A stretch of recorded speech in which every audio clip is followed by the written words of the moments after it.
ko rin po, Panginoon, sapagkat tayo po ay muling binigyan ng pagkakataon ng Diyos na makapagtipon sa Kanyang dakilang pangalan na alam naman po natin na ang Diyos po ay buhay, ang Diyos po ay tapat, mabuti po sa ating pong lahat. Alam niyo po na salamat po sapagkat kanina lamang po napakarami po na pangyayari sa buhay natin. Bawat isa po sa atin, marami po yung maaaring mangyari. Meron po na isa pong matalino, mayaman, matagumpay na guro ay pumanaw kaninang umaga na kung saan ay makikita po natin na ang kanyang buhay ay nilaan niya po sa upang siya'y magtagumpay. Pero alam niyo po ba na isang maliit na sugat sa isang bahagi ng kanyang katawan, pagkalipas lamang po ng ilang buwan, ito lang po na, ilang buwan? 2 buwan, wala pa pong 2 buwan, ay siya po ay pumanaw kanina.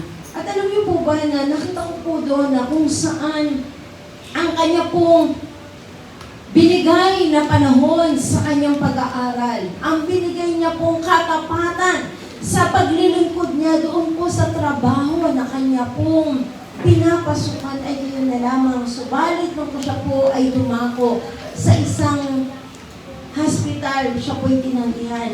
Lumipat sa isang hospital, tinanggihan. Bumalik na naman dito. At siya po ay dumating rin po na hindi pa rin po siya pinapansin. Kaya po siya po ay dumatong na po sa kamatayan. Pero ang nais ko lang pong ipunto sa ating mga buhay, mga kapatid, na minsan sa buhay po natin ay maglalaan tayo ng napakaraming panahon sa mga bagay na alam po natin na ito po ay higit na halaga.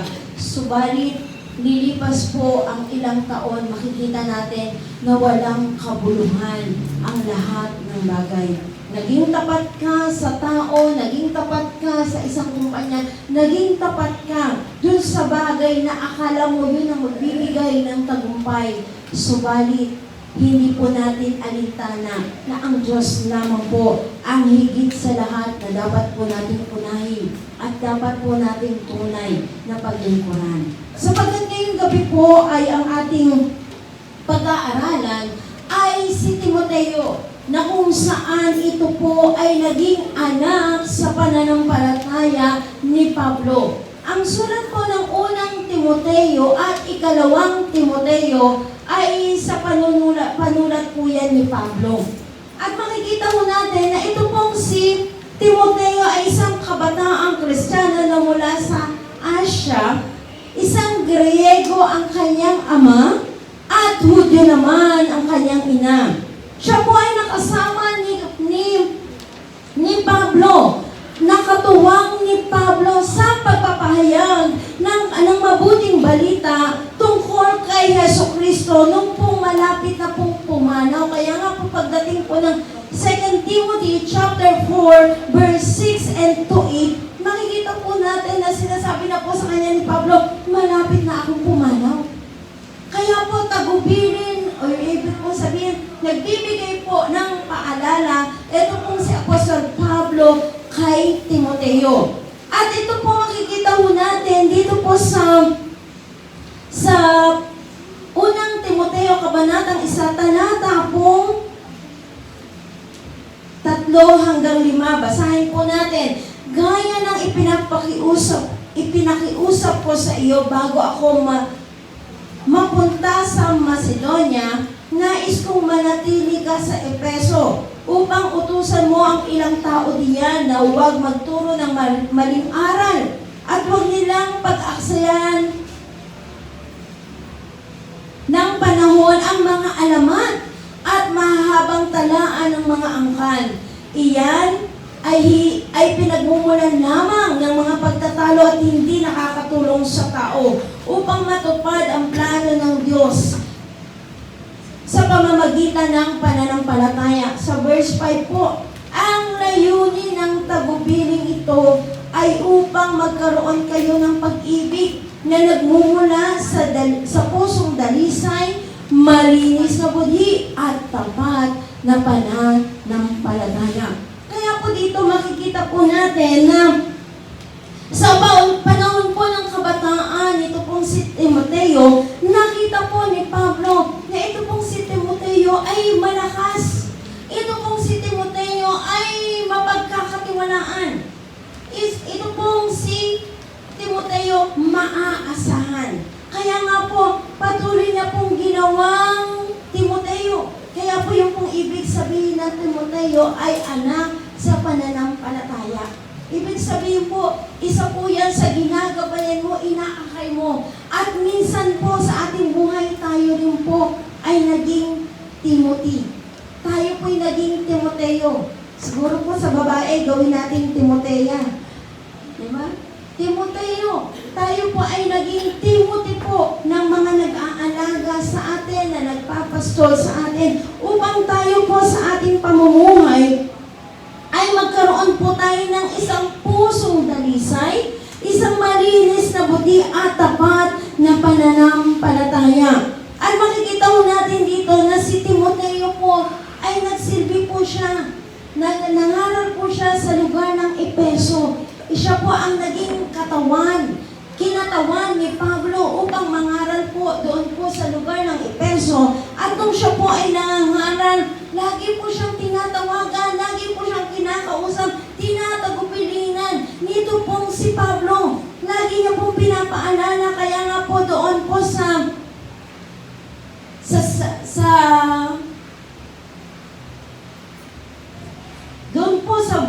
chapter 2, ang sabi po niya, una sa lahat, ipinakikiusap kong idulog ninyo sa Diyos ang inyong mga kahilingan, panalangin, pagsamo, at pasasalamat para sa lahat ng tao. Idalangin rin niyo ang mga hari at may kapangyarihan upang tayo makapamuhay ng matahimik, mapayapa, makadiyos at marangal. Ito ang mabuti at nakalulugod sa Diyos na ating tagapagligtas.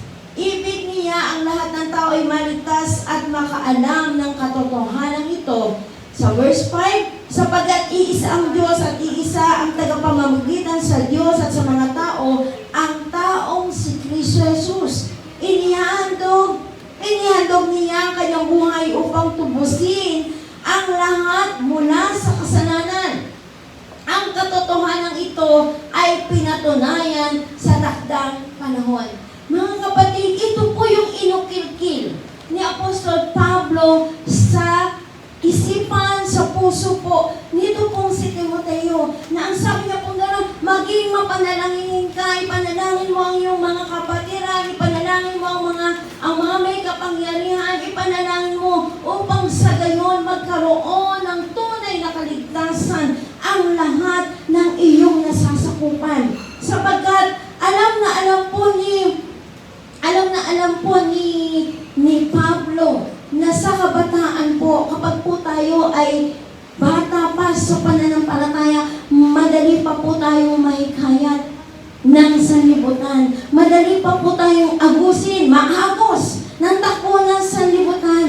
Kaya po ang ginawa po ni Apostol Pablo kay Timoteo, ito po ang kanyang mga tagubilin, maging mapanalangin, maging matapat, maging matibay, maging matatag sa kanyang pananampalataya.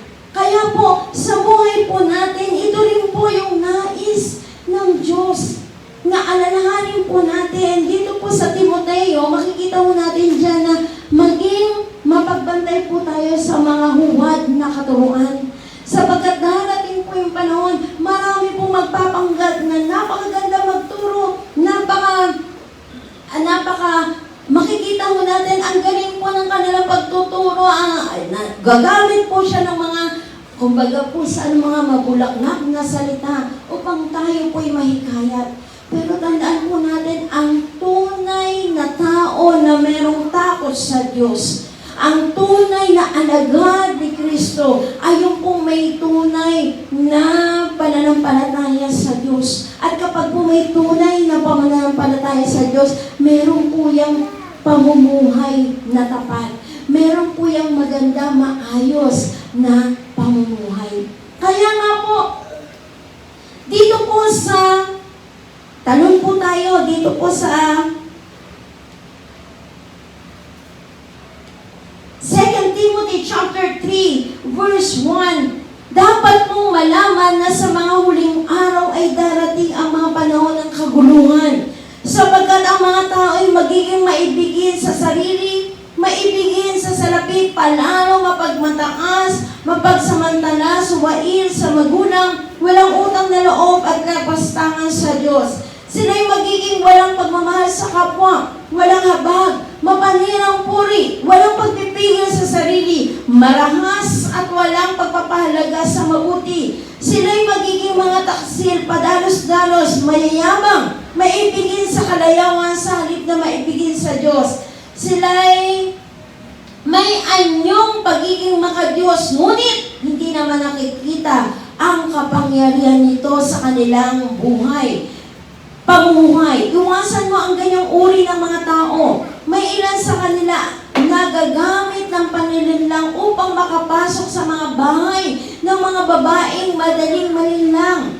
Ang mga babaeng ito'y inuusig ng bigat ng kanilang pagkakasana at itinutulak sa sarili-sariling pagnanasa. Lahat na'y gustong matutunan ng mga babaeng ito, ngunit kailanman hindi nila nauunawaan ang katotohanan. Ang tulad ni na Hanes at Jambres na sumalungat kay Moises. Sila ay sumasalungat din sa katotohanan. Wala silang iniisip na kabutihan at hindi tunay ang kanilang pananampalataya. Ngunit hindi magpapatuloy ang kanilang kasamaan sapagkat makikita ng lahat ang kanilang kahangalan gaya ng nangyari kina Hanes at Jambres. So dito po makikita natin mga kapatid na binibigyan po tayo ng babala na sa huling araw. At ito na po ang huling panahon na marami po ang magiging maibigin sa sarili, sa lapi, palalo, mapagmataas, mapagsamantala, suwail sa magulang. Napakarami po nito mga kapatid, subalit kung ating pong pahahalagahan ang ating pong pamumuhay bilang isang mananampalataya, hindi po tayo malilihis sa katotohanan. Ang katotohanan po ay nagmumula lamang sa ating Panginoon. Ang katotohanan po ay bigay ng Diyos. Ang katotohanan po, si Kristo po ang katotohanan. At kung si Kristo po ang maghahari sa atin, tayo po ay makakalakad na tunay. Kaya nga po dun sa 1 Timothy chapter 4 verse 12, maging sa ating pong pananalita, maging sa ating pong pag-uugali, pag-ibig, pananampalataya, at malinis na pamumuhay. Ito po yung pong bilin ni Apostol Pablo kay Timoteo. Mga kapatid, sa ating pong mga buhay, hayaan po natin habang po tayo ay nakikipaglaban dito sa mundo na ating ginagalawan, kailangan po magbantay po tayo at maging mapanuri. Sa lahat po natin gagawin, sa bawat ating pong mga nababasa, napapanood, minsan po manghang-mangha tayo, minsan talagang andun na yung ating po bang nakatuon na po doon, yung pong ating mga gagawin, kailangan ito sundin, di ba po?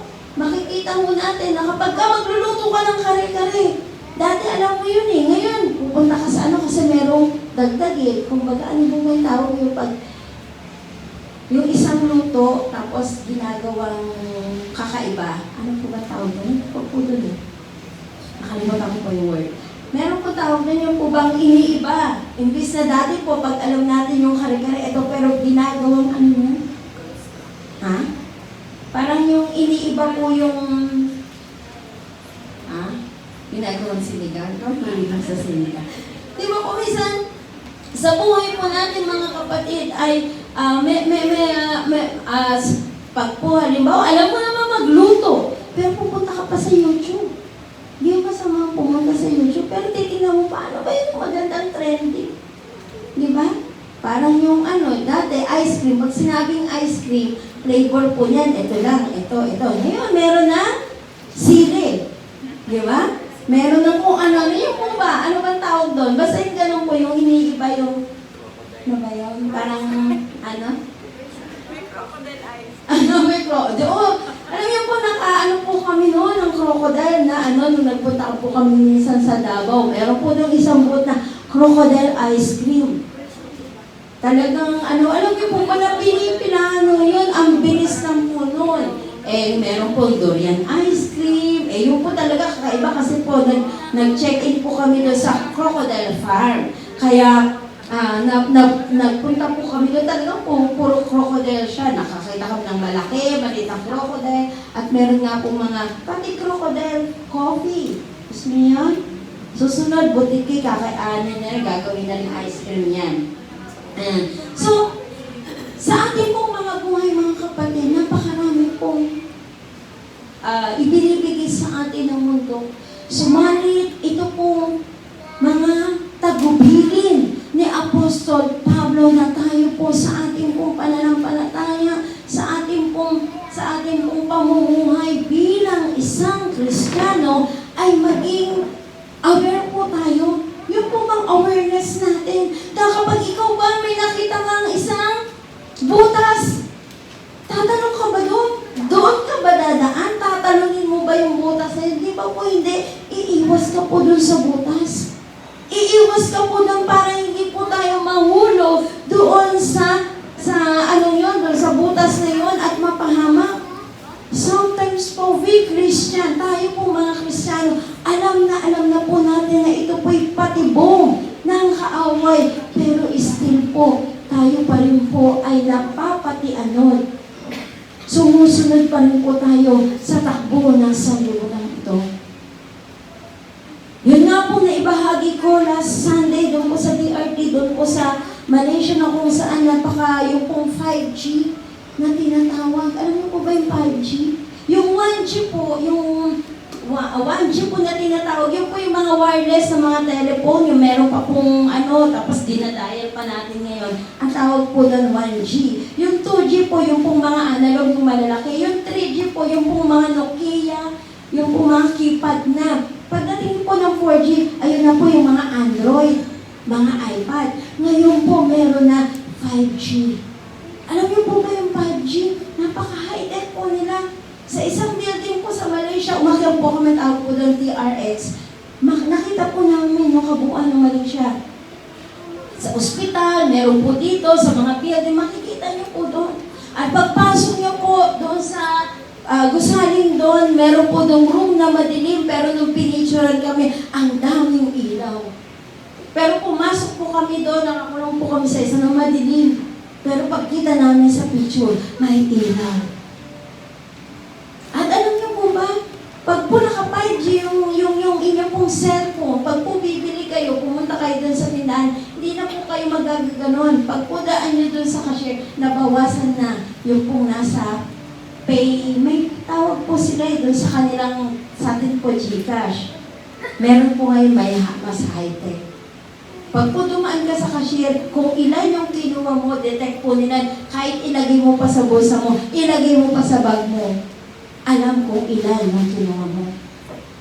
Pero sa atin po mga kapatid, hindi man po natin lubos na maunawaan yung pong bilis ng technology sa lipunan o sa mundong ating ginagalawan. Tandaan po natin, meron po tayong 1G. We have one God. Amen po ba? Doon naman po tayo sa 1G. Huwag po tayong aalis doon kahit po magka-10 G pa sila. Meron lang po tayong 1G. Sapat na po. Amen po ba? Sapat na at higit pa.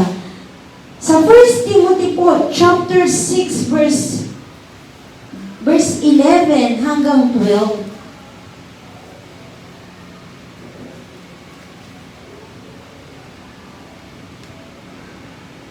Ngunit ikaw na lingkod ng Diyos, umiwas ka sa mga bagay na ito. Sikapin mong mamuhay ng matuwid, maka-Diyos, may pananampalataya, pag-ibig, pagtitiis, at kamuan. Ipaglaban mo ng mabuti ang pananampalataya. Panghawakan mo ang buhay na walang hanggan. Dahil diyan ka tinawag ng Diyos nang ipahayag mo sa harap ng maraming saksi ang iyong pananalig kay Kristo. Mga kapatid, hayaan po natin na bilang mananampalataya, bilang mga Timoteo ng ating Panginoon, hayaan po natin na tayo po ay mamuhay, sikapin po natin na mamuhay na meron pong katuwiran. Yung po bang merong matuwid na pamumuhay. At meron po tayong pagtitiis, meron po tayong pagkatakot sa Diyos, may pananampalataya. At naroon po na ipaglaban po natin yung pong pananampalataya na regalo ng Diyos sa ating lahat. Ang sabi po ng Efeso 2:8 hanggang 9, ano pong sabi diyan? Na ang regalo po ng Diyos sa 2, Ephesians chapter 2 verse 8 up to 9, sapagkat dahil sa kagandahang loob ng Diyos, kayo ay naligtas sa pamamagitan ng pananampalataya, at ito'y kaloob ng Diyos at hindi mula sa inyong sarili. Hindi ito bunga ng iyong mga gawa, kaya't walang may pagmamalaki ang sinuman. Ito po yung pananampalataya na bunga ng kagandahang loob ng Diyos. Kaya po wala po may pagmamalaki. Kaya ako naligtas dahil mabuti ako. Kaya ako naligtas kasi malaki ako magbigay ng ikapo. Kaya ako naligtas kasi masunurin ako kay pastor. Matuwi, ang lahat ng sabi niya, sinusunod ko. Hindi po. Ito po'y regalo ng Diyos. Dahil nga po sa kagandahang loob ng Diyos. Ang pananampalataya po, hindi po yan buhat sa atin. Ang pananampalataya po, sabi po ng Hebrews, di ba? Fix your eyes to Jesus, the author and finisher of our faith. Ituunatin ang ating paningin kay Jesus na siyang nagpasimula at magpapasakdal ng ating pananampalataya. Kaya po, hayaan po natin na sa buhay po natin ito, ano man po mangyari sa daigdig na ating ginagalawan, kabila-kabila na po ang mga sitwasyon. Minsan po, para bang gusto mo ng yung po bang nangyayari sa ating kapaligiran, yung kahirapan na ating nararanasan, yung po bang mga parang inis ka na, bakit ito nangyayari? Bakit ito nangyayari sa buhay ko? Bakit ito nangyayari sa kapaligiran? Sapagkat ito na po yung huling panahon. Kaya nga po, ang kailangan po natin, mga kapatid, yung pong ating mga tagubilin. Pag po binasa natin ang unang Timoteo hanggang ikalawang Timoteo, ito po yung mga tagubilin ng Diyos sa mga huling panahon. At ito na po yung huling panahon na sa buhay po natin na marami po tayo para po bang mamamangata. Ang galing! Mga robotics, yung technology po natin. Pero yun po yung pong 5G, pwede mong ihatid ang iyong anak. Sa pamamagitan ng sasakyan na inoperate mo lang, pwede mo rin pabalikin ang iyong sasakyan. Hinatid na yung anak mo, makikita mo rin kung ano yung ginagawa ng anak mo. Kaya nga po sabi ng mga kasama po namin, mga engineer, sabi niya, nawa, hindi mangyari yan sa Pilipinas. Yun daw 5G. Sabi naman namin, bakit po sir? Mahuhuli kami ng mga misis namin. Alam ko saan kami pupunta. Kasi po kita pwedeng pag alis ng bahay, alam po kung nasaan ka. Talaga, kita ka. Kung saan ka pupunta. Kung saan ka papasok. Kung anong gagawin mo, kita ka. Ganun po yung po tinatawag nila. Pero sa buhay po natin, mamuhay po tayo ng ayon sa salita ng Diyos sapagkat meron pong G na nakakakita sa atin. And that is God. Amen po ba? May G na nakatungay sa atin. Diba?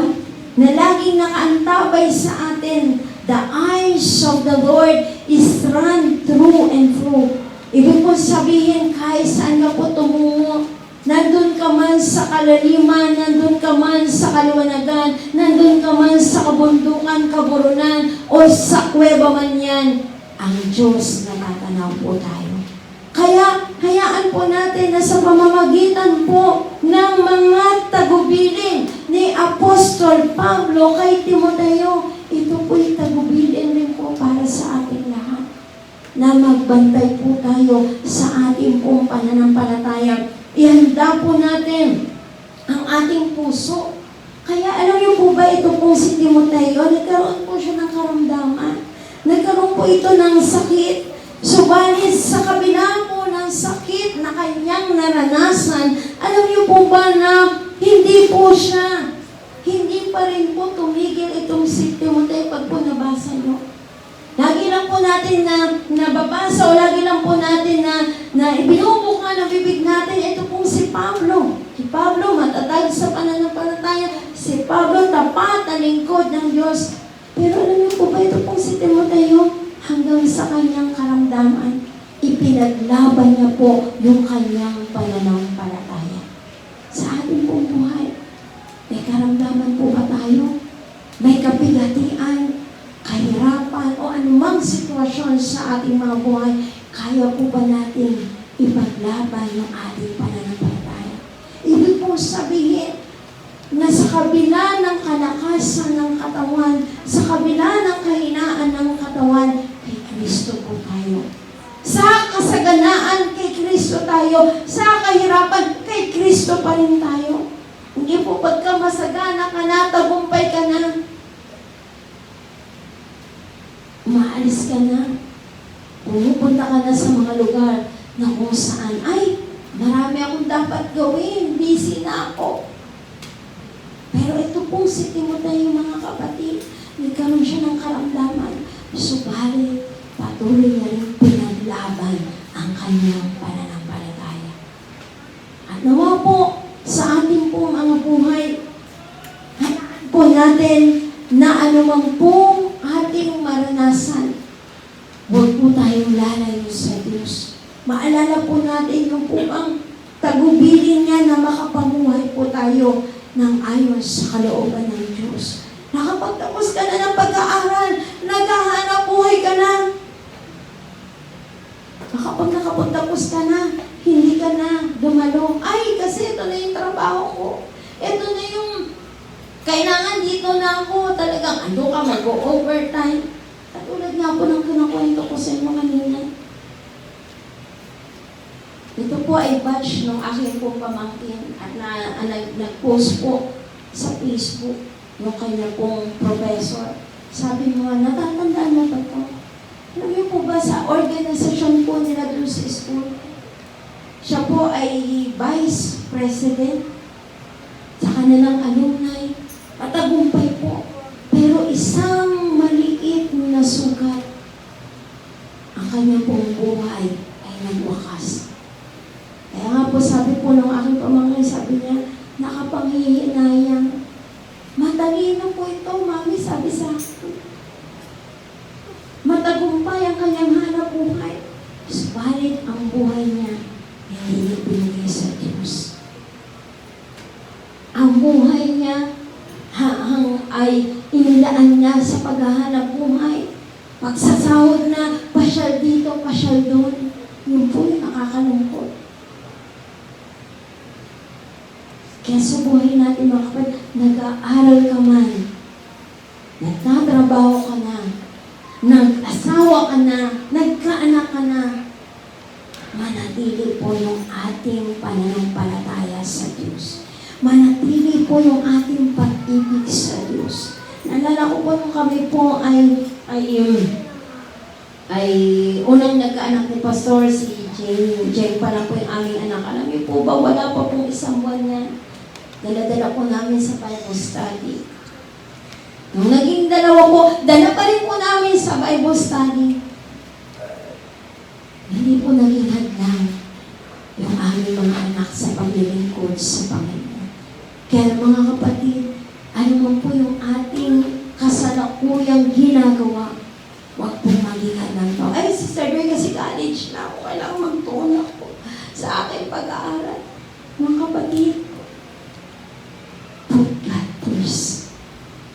unahin mo ang Diyos sa buhay mo.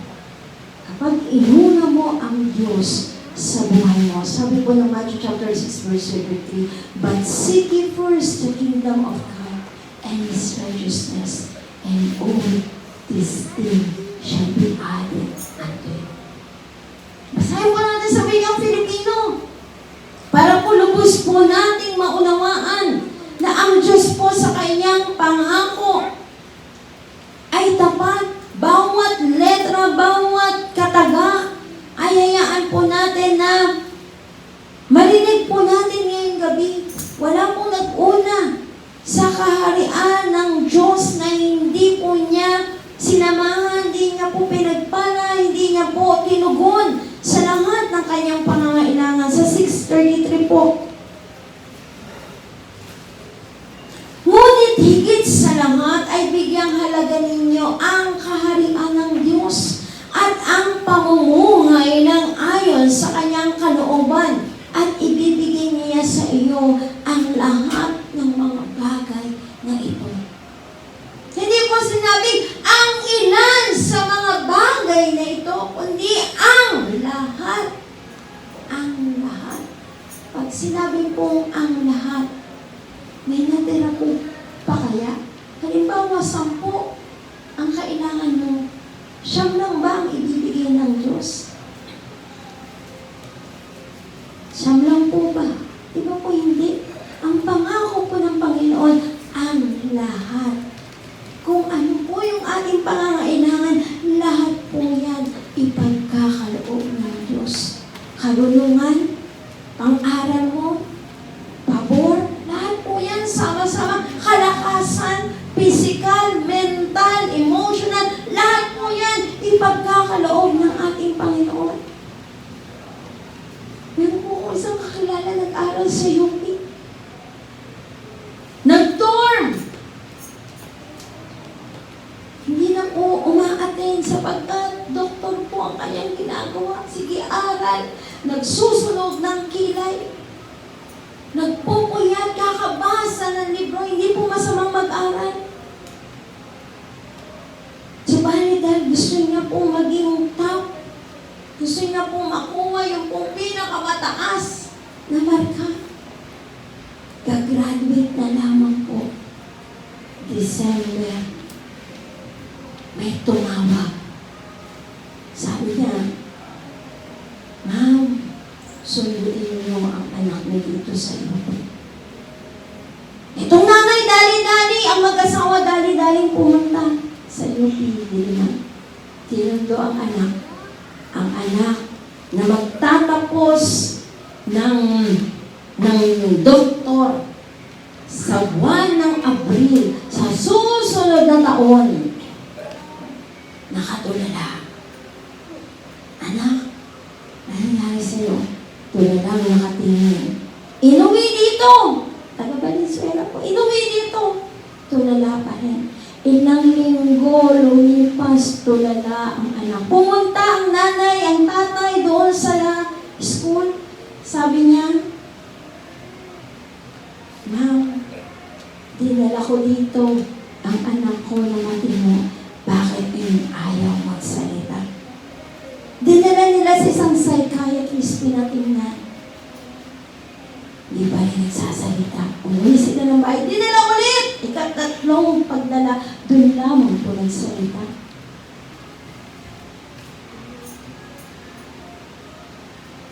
Sabi niya,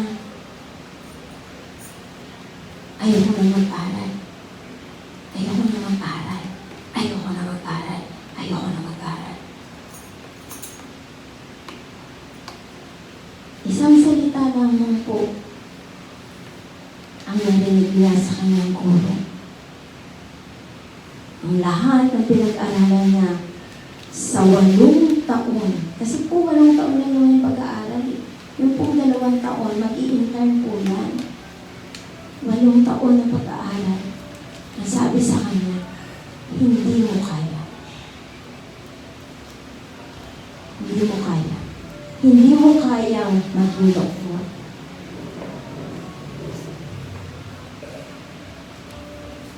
Mula po sa salitang yun, pero nag-aaral siya ng 8 taon, tapos sa sinabi ng prof niya, hindi mo kaya, natigil ang lahat sa kanyang mundo. Ginugol niya ang kanyang pag-aaral. Wala pong ano yan, hindi na po nag-church. Hindi na po siya nag-church kasi nga aral. At nung pong nagde-defense na siya, December, sabi sa kanya ng prof niya, hindi mo kaya. Natulala na po ang bata hanggang sa kinuha ng magulang. Mga kapatid, ano po yung nais kong bigyan ng aral sa buhay po ng bawat isa sa atin? Maglaan ka man ng ilang taong pag-aaral, kalimutan mo ang Diyos, mababaliwala ang lahat. Kaya po sabi ni Haring Solomon sa mga aral, lahat ng karunungan, lahat ng kayamanan, lahat ng uri ng babae na kasama niya po, ang dami pong asawa ni Haring Solomon. Kaya sabi niya, walang kabuluhan ang lahat ng ito. Basahin ko po at huling talata po na nais kong iwanan sa ating lahat. Sa mga ngaral po, Kabanatang 12,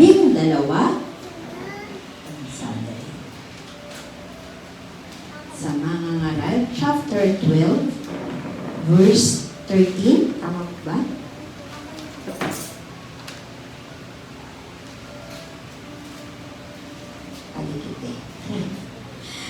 Sa mga ngaral po, chapter 12, verse, yung pong huling talata na mababasa po natin sa aklat po ng mga ngaral. Sa kabila ng lahat ng ito, isa lamang ang aking masasabi, matakot ka sa Diyos at sundin mo ang kanyang mga utos sapagkat ito ang buong katungkulan ng tao. Lahat ng gawin natin, hayag man o lihim, mabuti o masama, ay ipagsusulit natin sa Diyos. Sino man po ni Haring Solomon, ang lahat ng kanyang pinagpaguran, ang lahat ng kanyang nakamtan, ang lahat ng kanyang naipon na kayamanan, ang lahat ng kanyang mga naitayong malalaking palasyo, sinuma niya po lahat. Pero nakita niya, sa kabila ng lahat ng ito, isa lamang ang aking masasabi, matakot ka sa Diyos, sundin mo ang kanyang mga utos. Sapagkat ang lahat ng ating pong gagawin, sa lihim man, lantad man, ito po ay hayag sa paningin ng ating Panginoon. At ito po ipagsusulit natin. Ano po ba? Kaya po napakahalaga mga kapatid na ang mga tagubilin ni Apostol Pablo ay ating pong alalahanin. Makikita niyo po yan sa unang Timoteo hanggang sa 2 Timoteo. Pag po yan pinakinggan nyo sa audio Bible, napakabilis lang po yan. 6 minutes lang po yan. Yung 2 libro po niyan. Mapapakinggan nyo na. At alam niyo po ba, habang pinapakinggan po tayo po, matatagubilinan o mapapaalalahanan po tayo sa aming pamumuhay bilang Kristiyano. Kaya po, in sumatan po, let us fear God and obey His word. Listen to God's voice.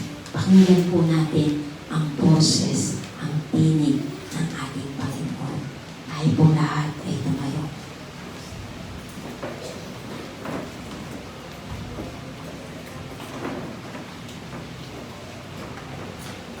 Hallelujah.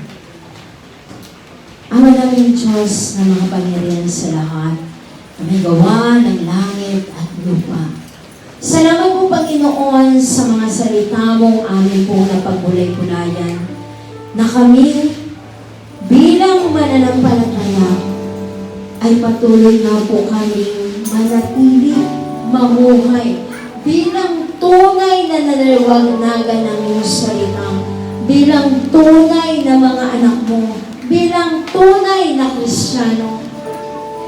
May pusong dalisay, malinis ang budhi, at may takot sa iyo. Salamat, Panginoon, sa buhay po ni Timoteo, na siya po'y naging anak sa pananampalataya ni Pablo, na kung saan ang bawat tagubilin ni Apostol Pablo ay in-apply niya po sa kanyang buhay. Sa oras ito, mga kapatid, ang ating pong buhay dito sa daigdig na ating pong ginagalawan ay pansamantala lamang. Saan po natin higit na ilalaan ang ating lakas, ang ating oras, ang ating karunungan, ang ating paglilingkod. Hindi po masama ang mag-aral, hindi po masama ang maghanap buhay. Subalit higit sa lahat, unahin natin ang Diyos sa lahat ng area ng ating buhay. Ama, salamat po sa mga salitang ito.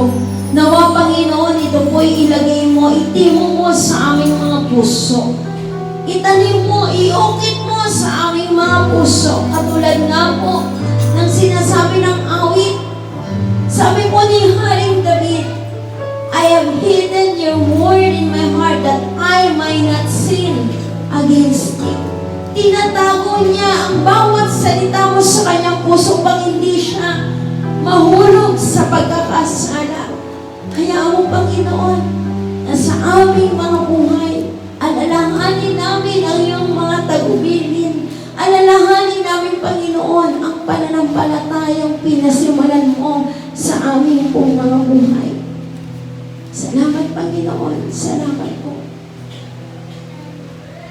Salamat po sa iyong kagandahang loob. Salamat po sapagkat ikaw ay Diyos na buhay. Panginoon, sa iyo po namin tinatagubilin ang aming kaisipan, ang aming puso, ang lahat ng gagawin ng aming kamay, ang lahat, Panginoon, ng aming mga layunin, lahat ng aming pangarap, ang aming pamilya, ang aming kabuhayan.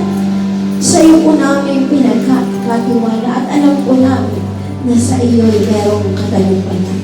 Salamat po, O Diyos. Sa iyo po ang lahat ng papuri, ang lahat ng pasasalamat sa pangalan ko ng Panginoon.